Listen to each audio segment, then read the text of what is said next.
राजस्थान विधानसभा में पंचायती राज संशोधन विधेयक 2026 पर हुई चर्चा के दौरान प्रदेश कांग्रेस अध्यक्ष और विधायक गोविंद सिंह डोटासरा ने राज्य सरकार पर तीखा हमला बोला। उन्होंने कहा कि सरकार बिना स्पष्ट नीति और दूरदृष्टि के बड़े फैसले ले रही है, जिसका असर पंचायत व्यवस्था और जनप्रतिनिधित्व पर पड़ सकता है।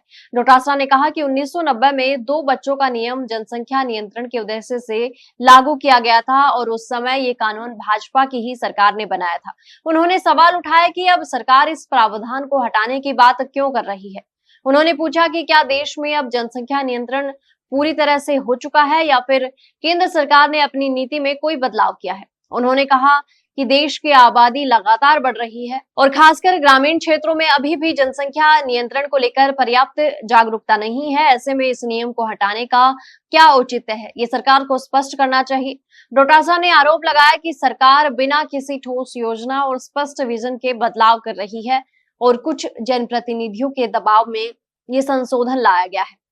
तंज कसते हुए उन्होंने कहा कि राज्य में डबल इंजन सरकार होने का दावा किया जाता है, लेकिन एक इंजन अक्सर विदेश दौरे पर रहता है और दूसरा इंजन बिना ठोस नीति के फैसले लेने में लगा है। उन्होंने कहा कि सरकार ऐसे कदम उठाकर केवल वोट बैंक की राजनीति और सस्ती लोकप्रियता हासिल करना चाहती है, जिसका कांग्रेस कड़ा विरोध करती है। इसके साथ ही डोटासरा ने सरकार पर पंचायत चुनाव टालने का आरोप लगाया। उन्होंने कहा कि सरकार 1 स्टेट 1 इलेक्शन की बात करती है, लेकिन अभी तक पंचायती राज संस्थाओं के चुनाव नहीं करवाए गए हैं।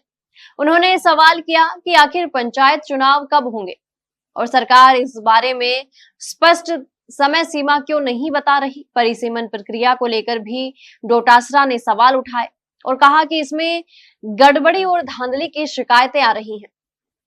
उन्होंने सरकार से मांग की कि इस पूरे मामले पर सदन और जनता के सामने साफ और स्पष्ट जवाब दिया जाए।